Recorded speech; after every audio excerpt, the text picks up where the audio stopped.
Hi folks, and welcome to my new video. As always, a huge thank you to everybody who's taken the time out of their busy days to actually take part in this with me. I say it in every single video, but it's as true now as it was the first time I said it.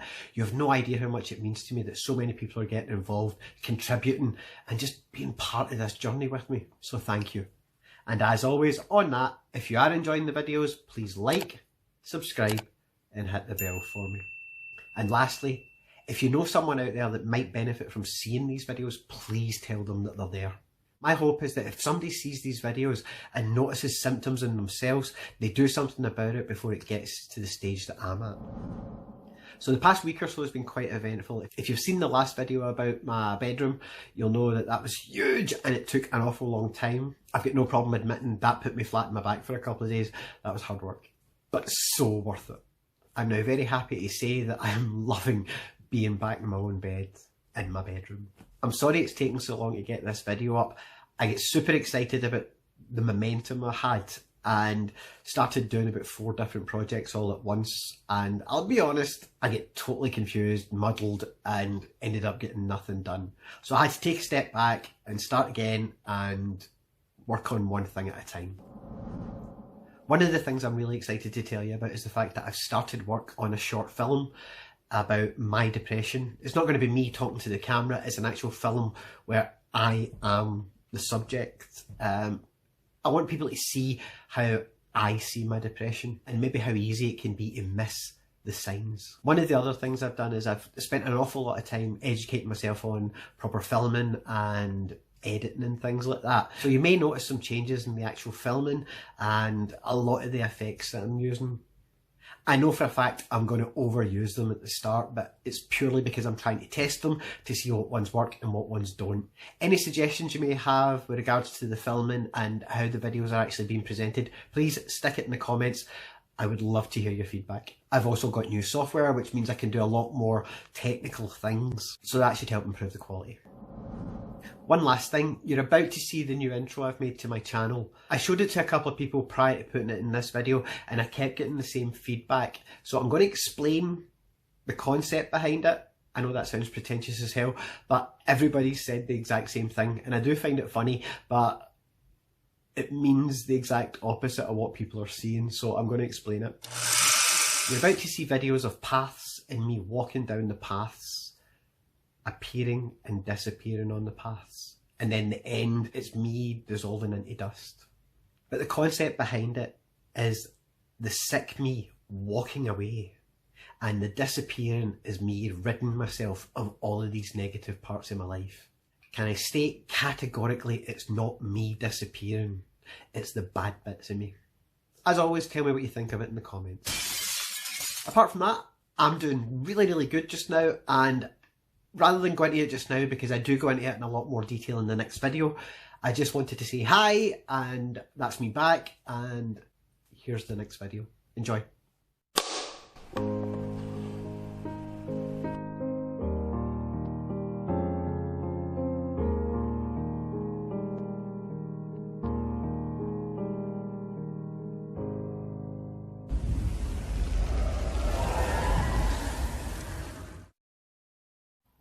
So as you can imagine, my career in retail never really took off. So I decided that I would try a new career path, and I chose call centres, thinking that that would be different. Unfortunately, with no experience, it was very hard to get a job in a call centre. Eventually I found this company, it was an insurance company, and applied for the job and ridiculously got it. The interview was amazing. The guy sat staring out a window, occasionally he would pick up my CV, ask really mundane questions like, so why do you want to come and work for us? Where do you see yourself in 5 years? And I was given the textbook answers, and for some reason he saw something in me and gave me the job. What was really surprising was how good I was at selling insurance. The thing was, I believed in it. I believed in the policy, I believed that we offered great service, but there was another side to it. I would be sitting, quoting a customer, and as you're putting in all their details, the price of the policy is getting bigger and bigger and bigger and bigger. By the end of the quote, you've got a figure on your screen, and that's the figure you're meant to quote. At that point, you would say, I'm just going to pop you on hold and see what best price I can do for you. I would call the call centre manager over, and he would then discount it down by 10, 20, 30 pounds because he knew what the equivalent cover for other companies was. And I know that's the way these things are done, but also on the screen it showed the lowest price we could do the policy for. Why don't we just offer that price? Now I understand, I'm not stupid. Business is about making profit, but at the lowest possible price we were still making profit. Why couldn't we offer that to the customer? You would sit there on the phone and say, Mr. Smith, I guarantee you this is the lowest price you'll find anywhere. If that person then says that another company's going to give them it for £10 cheaper, I knock £20 off my price. What would have been wrong with just giving them it for that price initially? As much as that was difficult to cope with, I made it. I did it because I knew that we were still selling a good policy. So what if it wasn't the lowest price? The customer would never know, and that's how I made it through each day. They were getting a good policy for a good price. It's still cheaper than what they were paying. But then something happened. Over the next couple of months, 2 people in the office really shone with sales figures, and that was myself and another guy. Stephen and I were always first and second when it came to the sales for the month. And it came to the end of this month and I was taken into a room and told that a manager's position was going to become available and that I really needed to apply for it. I said that I didn't think I was ready, that I was really enjoying doing the sales and stuff, but was told, no, you have to apply for it. It turned out that at some levels a decision had been made to make this other person and me managers. But in order to be seen as a fair recruitment process, they had to advertise the vacancy. It was advertised internally, I know that much. I don't know if it was advertised externally, I can't remember. But I do remember sitting with people I work with, helping them prepare for the interview, telling them what to say and what not to say to get the best possible outcome. When in the back of my head, I'd already been told that Stephen and I were already getting the job. It made it an uncomfortable place to work. I didn't want to be there. Stephen, on the other hand, was having an absolute ball. He took great pleasure in knowing the secret. I didn't. I wanted to tell everybody, listen, don't bother applying for it. Don't waste your time. But was told that if I did, I wouldn't get the job. So I bit my tongue and never said anything. I watched about 10 people go in for that interview and them all coming out saying the exact same thing. Thanks for your help. That went really well. Then it was my interview. I was in for about quarter of an hour, 20 minutes, and they asked me one question. So what do you think you'll bring to the role as a team manager? I then waffled for about 5 minutes. And then we sat talking about TV, what I'd planned on doing that night, what I'd been up to the week before. And it was all just so that it looked as if it had been quite an intense interview. I left the room, people were asking how it went. I said I think it went okay. And then went back about my job. Stephen went in for his interview and he came out and went, in the bag. I don't think you could get 2 more polar opposite people going for the same job, but they wanted both of us.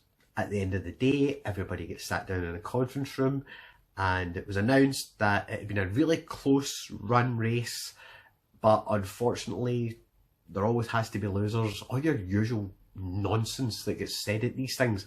And then they said, and there were 2 people who we just couldn't separate, so we'd like to congratulate Terry McEwan and Stephen. Everybody clapped and there was all this congratulations and people saying that the best person got the job. And I have never felt worse about getting a promotion in my entire life. I worked for that company for about 3 years after that, but I watched it grow and become greedier. We went into pet insurance, caravan insurance, and that was all really easy. People needed pet and caravan insurance. Then we started selling life insurance. As part of the script, if you felt that you were losing the sale, you were to remind the person that you were talking to that 1 in 4 people encounter cancer at some point in their life. So I'm sitting on the phone with a man who's in a house with his wife and 2 children. If I don't think I'm getting the sale, I have to remind him that somebody in that room he's sitting in is going to experience cancer in one way or another at some point in their life. And how did he feel not having the proper cover?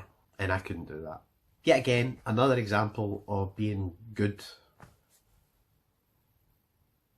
and it not paying off. In retrospect, probably sales was the wrong industry for me when I was younger. So that was Callcentres. After watching the video back when I was editing, I realised I didn't spend a lot of time explaining how I left.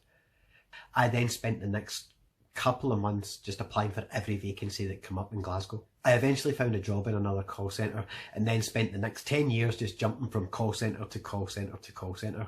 If you've ever worked in call centres, you'll know the routine. You get bored with one, you just jump to the next one. Also, not all of them were bad. Most of them did involve upselling, even the ones that just said it was customer service. When a customer came on the phone, you would always try and sell them something. But there was one call centre that I worked in that I have absolutely no complaints about, and that was when I worked at Directory Inquiries. In my whole life, I have never loved a job like the way I love Directory Inquiries. It was the best group of people I've ever worked with in my entire life. It was the cushiest job I've ever had in my entire life, and it's the only time that I look back on with fondness and actually really miss the people that I worked with. So a huge hello to anybody who worked with me at Directory Inquiries. As usual folks, I have to end these videos the exact same way by asking you, if you have enjoyed the video, please like, subscribe and hit that bell for me. It makes YouTube notice me and it gets my video out there. I just want people to see these videos. If there's any chance that somebody can get help through these videos, that makes this so worthwhile. All that's left to say is have a great day, guys.